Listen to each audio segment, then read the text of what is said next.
Assalamualaikum warahmatullahi wabarakatuh. Terima kasih teman-teman ya yang sudah bergabung nih. Kali ini saya mau bahas masih di sistem Muslim Bangkom di fitur dialog atasan dan bawahan atau DAB. Oke, nah pertama nih saya mulai dari sebuah pertanyaan ya. Kenapa kita membutuhkan DAB? Ya, tadi dialog atasan bawahan. Nah, kita perlu ketahui ya, dialog atasan dan bawahan itu merupakan bentuk komunikasi dua arah yang terjadi antara atasan langsung dan pegawai. Di sini tuh maksudnya bawahan dalam rangka membahas hal-hal yang berkaitan dengan kinerja, perencanaan, kebutuhan pengembangan, serta rencana pengembangan kompetensi pegawai. Nah, tujuan dari DAB yang pertama mengidentifikasi kebutuhan pengembangan kompetensi ya atau Bangkom berdasarkan tugas atau jabatan. Yang kedua, menyelaraskan usulan pelatihan dengan arah organisasi dan kebutuhan unit kerja. Jadi arahnya itu jelas dan sesuai dengan target instansi. Yang ketiga, memberikan ruang diskusi langsung antara pegawai dan atasan agar usulan tidak asal ya. Jadi usulan itu tidak asal untuk dipetakan gitu kan, ada dasarnya melainkan berdasarkan kebutuhan nyata, kebutuhan sesuai dengan kondisi lapangan. Yang keempat ya, menjadi dasar bagi verifikasi dan validasi usulan dalam sistem seperti musrembang ini. Oke, jadi DAB ini itu sebagai dasar ya, yang nantinya hasil pemetaan ini akan diusulkan ya, diverifikasi dan juga divalidasi oleh atasan. Oke, lebih lanjut ya. Nah, sebelum kita masuk ke dalam alur proses, yang pertama itu mengenai dasar ya, dasar DAB ini sendiri. Pertama ya, dari Peraturan Perundangan Nomor 30 Tahun 2019 tentang penilaian kinerja PNS, di mana di pasal 7 ayat 3 rencana kinerja pegawai disusun melalui dialog kinerja antara atasan langsung dan pegawai sipil yang bersangkutan. Jadi semua data yang ada di Musrembang Bangkom itu tuh termapping jelas ya. Bawahannya siapa, atasannya siapa. Jadi secara kebutuhan itu tepat sasaran. Karena secara lapangan memang pegawai tersebut yang mempunyai ikatan dalam instansi gitu. Nah, di peraturan kedua ya, LAN ya, Perlan nomor 10 tahun 2018 tentang pengembangan kompetensi pegawai negeri sipil. Nah, di pasal 10 ayat 3 berbunyi bagi instansi pemerintah yang belum melakukan uji kompetensi ya, ini kita lanjutkan dapat menggunakan metode penilaian kompetensi dalam bentuk dialog atasan bawahan yang dimasukkan ke dalam sistem informasi pengembangan kompetensi aparatur. Jadi di pasal ini, di ayat ini itu diberikan solusi ya bagi instansi khususnya untuk melakukan dialog atasan bawahan agar penilaian kompetensinya itu lebih tepat sasaran. Nah, selanjutnya, Permen Pan RB nomor 8 tahun 2021 tentang, nah di sini tentang sistem manajemen kinerja PNS. Di pasal 10 ayat 1 berbunyi perencanaan kinerja dilakukan melalui dialog kinerja antara atasan langsung dan PNS. Permendagri nomor 108 tahun 2017 yang berbunyi tentang kompetensi ASN di lingkungan Kemendagri dan Pemda menyebutkan bahwa penyusunan kebutuhan pengembangan kompetensi harus disesuaikan dengan uraian tugas, fungsi, dan jabatan. Jadi secara peraturan yang mendasari itu banyak sekali ya dari pemerintahan pusat ataupun dari daerah. Jadi apakah pelatihan yang diusulkan itu relevan dengan tugas jabatan? Itu terjawab ya teman-teman. Dalam sistem musrem Bangkom setiap usulan ya pelatihan wajib disusun berdasarkan hasil dialog atasan dan bawahan dengan memastikan pelatihan tersebut relevan dan mendukung pelaksanaan tugas jabatan pegawai yang bersangkutan. Jadi eh, atasan ataupun instansi itu tidak pertama tidak bingung ya karena kita memudahkan ya, memudahkan memetaan, melakukan verifikasi dan penilaian kinerja ya berdasarkan data yang sudah ada di instansi tersebut gitu. Jadi data-datanya itu tinggal di mapping-mappingin saja ya, berdasarkan kebutuhan setiap instansi. Jadi Musrem Vakum ini sangat memudahkan ya instansi ataupun atasan untuk memberikan tadi usulan pelatihan. Oke, nah sebelum kita ke alur proses, saya akan memberikan skenario dari dialog atasan bawahan ini. Nah, atasan memiliki peran penting dalam memastikan bahwa kebutuhan pengembangan kompetensi bawahannya benar-benar sesuai dengan kompetensi jabatan dan arah strategis. Nah, nanti ya eh, dari atasan tersebut ya melalui sistem dilakukan verifikasi capaian kompetensi pegawai berdasarkan data kinerja serta kebutuhan pengembangan yang telah teridentifikasi dalam proses Bangkom sebelumnya. Jadi datanya itu sudah dikumpulkan sebelumnya ya. Proses ini mencakup pemetaan kebutuhan pelatihan yang terfokus, terutama pada jabatan-jabatan dengan tanggung jawab strategis dan peran teknis spesifikasi. Sorry, spesifik. Setelah verifikasi dilakukan, pegawai bawahan akan mengakses sistem untuk melihat hasil penilaian tersebut. Ya, jadi dari atasan tadi ya dilakukan pemetaan dan hasilnya ya pegawai maksudnya bawahan dapat meninjau yang pertama indikator capaian kompetensi. Jadi pegawai itu tidak hanya dapat usulan saja, namun dia juga diberikan informasi mengenai indikator atau capaian dari bangkom-bangkom yang diusulkan. Nah, yang kedua rekomendasi pelatihan berdasarkan gap kompetensi. Ya, tadi ya diberikan usulan ya berdasarkan gap kompetensi yang ada di setiap instansi. Selanjutnya skala prioritas pengembangan, baik dari sisi kebutuhan jabatan maupun rencana strategis instansi. Jadi pegawai ya maksudnya adalah atasan itu melakukan skala prioritas dari pengembangan. Mana sih yang harus eh, level tertinggi untuk dilakukan pelatihan ya bagi pegawai bawahan. Nanti akan ada skala prioritas dan itu penting. Hampir semua sistem ya musreng bangkom ya yang ada di pengelola daerah itu rata-rata itu ada skala prioritas tuh yang harus dilakukan oleh si pegawai. Jadi pegawai itu juga bisa melakukan pengembangan yang sesuai dengan skala prioritasnya gitu yang sudah dipetakan. Nah, alur DAB dalam sistem musreng bangkom nih. Nanti kita akan coba demokan ya. Jadi atasan itu menilai capaian kompetensi dan perencanaan bangkom untuk bawahannya. Yang pertama. Yang kedua, pegawai bawahan melihat hasil penilaian kompetensi dan perancangan Bangkom yang diisi oleh atasannya. Nah, nanti untuk lebih lebih detailnya akan kita demokan aplikasinya yang mungkin nanti saya bisa dibantu oleh Mas Aldi. Terima kasih. Iya, halo, ya makasih Biki. Ya, nama saya Aldi. Saya akan screen share ya untuk mendemokan seperti apa sih gambaran fitur DAB itu di sistem Musren Bangkom.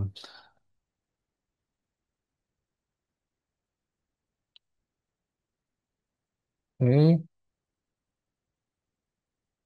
Nah, di sini tadi karena di skenario-nya ada dua user ya yang mengakses si Musren Bangkom ini. Jadi yang pertama ada pegawai yang punya peran sebagai atasan. Di sini namanya Syafaat Tunisa ya.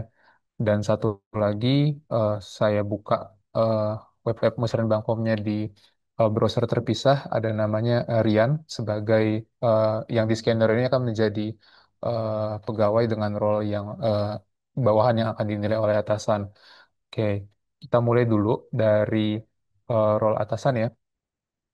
Seperti ini. Jadi, sebagai seorang pegawai atasan, user bisa melihat, bisa mengakses menu atasan langsung, dan ada dua pilihan menu di sini. Kita akan masuk ke menu pertama di DAB kompetensi bawahan atau dialog atasan bawahan untuk menilai kompetensi bawahan. Jadi, saat menu ini diakses, semua bawahan yang berada di bawah pegawai tersebut namanya akan terdaftar di sini. Ini sebagai contohnya hanya ada satu bawahan yang sebagai contoh bisa dilihat nama pegawai dan jabatannya seperti apa dan kapan terakhir datanya diupdate. Nah, setelah mengklik edit untuk salah satu entry bawahan, si atasan ini bisa melihat, oke, untuk bawahan dengan nama pegawai ini, jabatan pegawai ini punya kompetensi apa saja sih gitu. Jadi sebagai seorang pegawai dengan jabatan dan unit kerja sekian itu dia punya kebutuhan atau requirement kompetensi apa saja. Nah, ini dibedakan menjadi dua kelompok, kompetensi strategis perangkat daerah dan kompetensi jabatan. Ini sebagai contohnya untuk kompetensi strategis perangkat daerahnya ada satu jenis kompetensi ya dengan deskripsinya. Dan eh, untuk setiap kompetensi itu terdiri dari beberapa indikator kompetensi. Sebagai contoh, ini untuk kompetensi pengembangan sistem dan teknik pelatihan level 3 ada tiga indikator kompetensi yang menjadi apa ya bisa dianggap sebagai checklist. Jadi jika seorang pegawai itu belum memenuhi semuanya atau hanya memenuhi misalnya satu dari tiga, itu dianggap belum mencapai kompetensi ini, belum memenuhi kompetensi ini sehingga diperlukan Bangkom. Seperti bisa dilihat di kolom dua kolom sebelah kanan ya. Jadi sebagai seorang atasan dia bisa memilih indikator mana saja sih yang sudah dicapai oleh bawahannya ini. Dan tingkat kesenjangan kompetensinya nanti akan terisi otomatis juga ini karena masih dalam tahap development ya. Jadi sebagai contoh misalnya jika bawahannya sudah memenuhi dua dari tiga indikator, itu berarti sudah melebihi 50%, kesenjangannya harusnya sedang. Jadi masih ada kesenjangan, tapi eh, sorry, kesenjangan rendah. Jadi masih ada kesenjangan sebenarnya, tapi sebenarnya tidak perlu Bangkom lah, dianggap tidak mendesak untuk eh, diberikan diklat misalnya. Tapi kalau misalnya yang dipilih hanya satu atau tidak sama sekali, itu artinya kesenjangannya masih cukup tinggi sehingga perlu diberikan diklat agar si pegawai ini kompetensinya terkejar seperti itu. Gitu juga sama dengan kompetensi yang di bawah gitu. Jadi bisa dipilih misalnya eh, seberapa banyak sih indikator yang sudah dicapai gitu. Misalnya jika pilihannya sudah tepat, maka si atasan bisa klik simpan dan menu berikut yang diakses di menu kedua yaitu inventarisasi bangkom bawahan. Tampilan awalnya juga sama, jadi eh, ada list bawahannya dulu dan untuk setiap entry bawahan atasan bisa mengklik edit ya. Dan misalnya contohnya seperti ini, ke tadi ya, ke nama pegawai yang bernama Rian tadi, yang sudah dipilih, ditentukan indikator kompetensinya. Nah, ini proses penilaiannya akan lanjut ke tahap berikutnya, yaitu ke tahap perencanaan Bangkomnya. Jadi untuk kompetensi yang dianggap, oke, perlu nih kompetensi ini A, B, C ini belum dimiliki oleh bawahan saya. Eh, nah, tapi pertanyaannya Bangkom atau Bangkom atau pelatihan yang diperlukan untuk mencapai kompetensi itu apa saja ya? Nah, kalau di Simusren Bangkom ini karena datanya sudah terintegrasi ya dan sudah diisikan sebelumnya gitu tentang pemetaan dari kompetensi ke Bangkom. Jadi entry kategori nama kompetensi dan kebutuhan Bangkomnya akan terisi otomatis di sini. Jadi dari sisi atasan itu bisa lebih mudah, tidak perlu apa ya mencari-cari sendiri Bangkom apa yang cocok karena rekomendasi di sistemnya sudah ada. Nah, misalnya contohnya ini ya, untuk kompetensi yang pertama ini punya punya rekomendasi Bangkom satu misalnya, dan atasan bisa memilih tahun pelaksanaannya. Jadi untuk bawahan Rian ini Bangkom yang ini kira-kira diperlukan di tahun yang keberapa ya? Misalnya contohnya di tahun satu dan ketiga. Nah, prioritasnya, skala prioritasnya juga bisa diatur. Seberapa pentingkah Bangkom ini dibanding Bangkom atau pelatihan yang lainnya. Misalnya ini dianggap penting. Eh, Begitu juga dengan kompetensi yang lainnya bisa dipilih tahun pelaksanaannya, perencanaannya beserta dengan prioritasnya. Dan kalau dianggap sudah oke, bisa diklik simpan. Dan sebagai seorang atasan, eh, tugas penilaiannya seperti itu. Jadi eh, untuk satu orang pegawai ada dua tugas ya yang harus dipenuhi. Yang pertama tadi untuk menilai indikator kompetensi bawahan di menu ini, dan yang kedua di menu inventarisasi untuk merencanakan tahun pelaksanaan dan skala prioritas dari Bangkok yang dibutuhkan untuk pegawainya. Oke, tadi kita sudah lihat ya fitur untuk yang atasan. Berikutnya kita lihat fitur yang bisa diakses ya, atau menu yang bisa diakses oleh bawahan. Nah, untuk bawahan ada menunya bisa diakses di menu yang ini, inventarisasi Bangkom. Ada 3 menu. Yang pertama, kebutuhan kompetensi. Isinya adalah eh, kompetensi sebagai seorang pegawai dengan jabatan tertentu di unit kerja tertentu, kompetensi apa saja yang harusnya dia miliki. Nah, di 2 menu berikutnya, yang ini hasil di AB kompetensi dan inventarisasi Bangkom ini akan berisi hasil penilaian yang tadi sebelumnya sudah diisikan oleh atasannya. Oke, kita masuk ke yang menu pertama ini ya, yang kebutuhan kompetensi. Eh, Sama seperti di menu yang untuk atasan tadi, jadi untuk kebutuhan kompetensi ini dibagi jadi 2. Jadi pertama kompetensi strategis, kedua kompetensi jabatan. Untuk kompetensi strategis ini dijelaskan juga penurunannya. Sebenarnya kompetensi ini itu kenapa sih ada kompetensi ini? Asalnya atau dasar pemikirannya dari mana? Nah, kalau ini sebagai contohnya di Pemprov DKI Jakarta ya, itu dimulai dari visi misi kepala daerah yang nanti akan diturunkan terus menjadi tujuan, lalu setiap perangkat daerah punya sasaran strategisnya masing-masing dan punya programnya sendiri-sendiri. Nah, untuk setiap program ini di sistem Simusren Bangkok ini bisa dilakukan pemetaan. Misalnya contohnya untuk program pertama ini ya tentang urusan pemerintahan daerah provinsi itu bisa dipetakan kompetensi apa saja yang bisa dipakai untuk memenuhi atau untuk mewujudkan program ini. Nah, nanti listnya akan jika pemetaannya sudah dibuat, list kompetensinya akan bisa muncul di sini. Kompetensi jabatan juga sama. Jadi sebelumnya sudah ada pemetaan. Oke, untuk jabatan Kasatplag Sistem Informasi di perangkat daerah BPSDM DKI Jakarta ini kompetensi apa saja yang harus dimiliki. Ini sebagai contoh kita ambil satu aja ya, manajemen sistem informasi. Nah, data kompetensi ini yang tadinya sudah dilihat oleh atasan dan dievaluasi gitu ya, capaian kompetensinya. Nah, karena tadi kita sudah mensimulasikan penilaiannya, hasil penilaian bisa dilihat di sini ya. Sebagai seorang bawahan dia bisa menilai, oh ternyata saya sudah dinilai oleh atasan saya. Seperti apa sih penilaiannya? Di sini user sebagai bawahan bisa melihat mana saja yang indikatornya sudah tercapai dan tingkat kesenjangan kompetensinya seperti apa. Seperti itu. Nah, untuk menu berikutnya sebenarnya sama juga inventarisasi Bangkom. Jadi eh, sebagai seorang bawahan saya juga bisa melihat, oh saya butuhnya masih ada kompetensi ini nih yang saya belum punya dan rekomendasi Bangkomnya atau pelatihannya ada ini. Saya bisa melihat tahun pelaksanaan dan skala prioritas yang tadi sudah diisi oleh atasan. Nah, meskipun kalau secara sistem itu yang menjadi apa ya operatornya gitu ya, yang mengisi datanya itu adalah atasan, tapi prakteknya sebenarnya proses ini dilakukan 2 arah. Jadi di luar sistem, baik bawahan maupun atasan bisa berdialog karena kan memang namanya dialog atasan bawahan gitu ya. Jadi bisa berdialog tentang oh eh, kompetensi mana saja sih yang sudah atau belum dimiliki dan bangkum apa saja yang relevan dan mau di rencananya atau diusulkannya mau dilakukan di tahun keberapa dan prioritasnya gitu. Dari semua hasil dialognya itu nanti atasan yang akan mengisikan di dalam sistem seperti itu. Ya, silakan Vicky. Oke, terima kasih Mas Aldi ya. Jadi teman-teman sekalian ya, melalui sistem Musrembangkom Bangkom ya, yang tadi kita bisa bilang ini secara sistem gitu ya, digital. Jadi proses perencanaan kebutuhan kompetensi itu bisa lebih efektif, efisien gitu ya. Jadi kita tidak bergantung nih dengan dokumen fisik atau proses manual yang sebelumnya kita lakukan di luar sistem.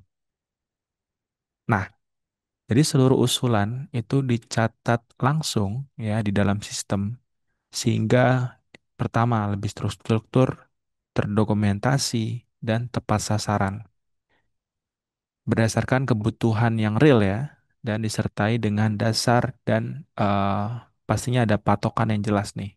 Kenapa atasan melakukan atau mengusulkan pengembangan kompetensi bagi bawahannya.